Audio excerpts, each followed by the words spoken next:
કેવી રીતે મારા જમાઈએ પોતાના હાથેથી મસાજ કરીને મારો તમામ થાક દૂર કરી દીધો અને તે મને ઘણું સારું લાગ્યું.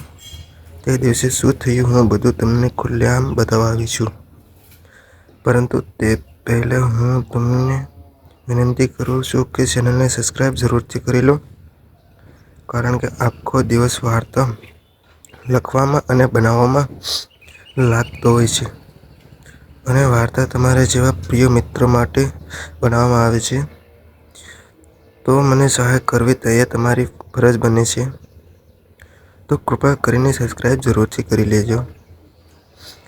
મિત્રો, મારું નામ રમા છે અને હું ગુજરાતની રહેવાસી છું. હું એક વિધવા છું. મારા પતિનું મૃત્યુ આજથી 2 વર્ષ પહેલાં થયું છે. મારી એક દીકરી છે અને મારા પતિ અમને બંનેને છોડી આ દુનિયામાંથી ચાલ્યા ગયા, એટલે કે ગુજરી ગયા છે. પરંતુ મારા પતિના મૃત્યુ બાદ પણ મને કોઈ સમસ્યા આવી ન હતી, કારણ કે મારા પતિ એક મોટી ફૂટવેર કંપનીમાં સુપરવાઇઝર હતા અને તેનો પગાર ₹50,000 હતો. તેમના મૃત્યુ બાદ પણ તેનો અડધો એટલે કે ₹25,000 મહિનાનું પેન્શન મળી જતું હતું. હું પણ એક શાળામાં શિક્ષિકા તરીકે નોકરી કરું છું અને મારો પગાર પણ ₹20,000 એક મહિનાનો છે, જેથી અમે બંને મા-દીકરી અમારી દરેક જીવન જરૂરિયાતની વસ્તુઓ પૂરી કરી શકીએ છીએ. મિત્રો, મારી દીકરીનું નામ નેહા છે અને હવે તે 22 વર્ષની થઈ ગઈ છે. મેં સમય અને સમાજને જોતાં મારી જુવાન દીકરીને મારા સાથે રાખવી યોગ્ય ન સમજી તેના વિવાહ એક અમીર પરિવારમાં કરાવી દીધા. મારા જમાઈનું નામ રેહાન છે અને તે પણ વેપારી છે. મારી દીકરી તેની સાથે મુંબઈમાં રહે છે અને તે તેની સાથે બહુ જ ખુશ છે. એક દિવસ મને મારી દીકરીનો મેસેજ આવ્યો કે મારા જમાઈ કોઈક કામ માટે અમદાવાદ જવાનું છે અને તે કહે છે કે તે તમને પણ મળવા આવશે. તો મેં કીધું, દીકરી નેહા, તું પણ જમાઈ સાથે આવી જા. પરંતુ તેણે કહ્યું, નહીં મા, હું 1 મહિના પછી આવીશ. મેં તેને કીધું, ઠીક છે, જેવી તારી મરજી.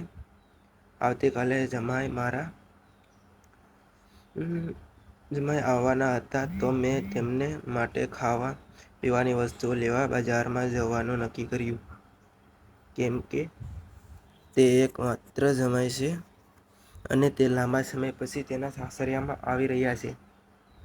તેમનું સ્વાગત કરવાની બધી જવાબદારી મારી હતી, કારણ કે તેમને કોઈ સાવ કે સાવની નથી.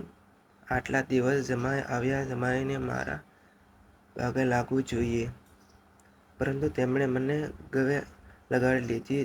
જો તમને મારી વિશે જાણવું તો મારી ઉંમર અત્યારે 35 વર્ષની છે, પરંતુ હું દેખાવમાં ખૂબ જ સુંદર લાગું છું અને હું પણ જવાન જ લાગું છું.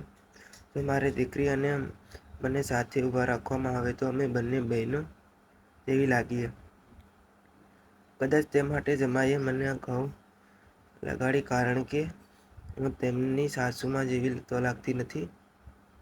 પરંતુ મિત્રોએ એવું વર્તન પણ મને ઘણું સારું લાગ્યું, કારણ કે આ દુનિયામાં મારું કોઈ ન હતું.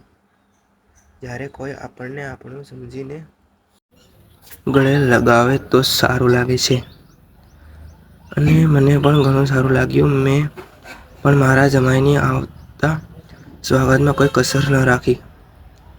રાતે મેં ભોજન બનાવ્યું. અમે બંને ભોજન કર્યા પછી હું મારા રૂમમાં સૂવા ગઈ માટે ચાલી ગઈ, કારણ કે દિવસભરના કામથી શરીરની અંદર ઘણી પીડા થાય છે. થોડી વાર પછી મારા રૂમમાં આવ્યા અને મારા બેડ ઉપર બેસીને કહ્યું, લાવો હું તમારા પગ દબાવી દઉં. મેં કહ્યું, નહીં જમાઈ, તમે જાઓ અને આરામ કરો. પરંતુ જમાઈ જીદ પર આવી ગયા અને કહેવા લાગ્યા કે જો મારી જગ્યાએ તમારો પોતાનો દીકરો હોત તો તમે પણ જો વાત કરત. હું તેમને રોકી શકી નહીં. અને તેમણે મારા પર દબાવવાનું શરૂ કર્યા. થોડા સમય પછી જમાઈ બોલ્યા, માં થોભો, હું તેલથી તમારા પગની મસાજ કરી દઉં. આથી તમારો તમામ થાક દૂર થઈ જશે. પછી તેણે સતત 1 કલાક સુધી તેલ મારા પગની મસાજ કરી અને મારો પગ તમામ થાક દૂર થઈ ગયો. મિત્રો, તમે પણ તમારા માતા-પિતા, તમારા સાસુ-સસરાની સેવા કરતા રહો અને પુત્ર જમાઈ હોવાના ફરજને નિભાવતા રહો. મિત્રો, વાર્તા પસંદ આવી હોય તો વિડીયોને લાઈક અને ચેનલને સબસ્ક્રાઈબ જરૂર કરશો. ફરી મળીશું એક નવા વિડીયોમાં.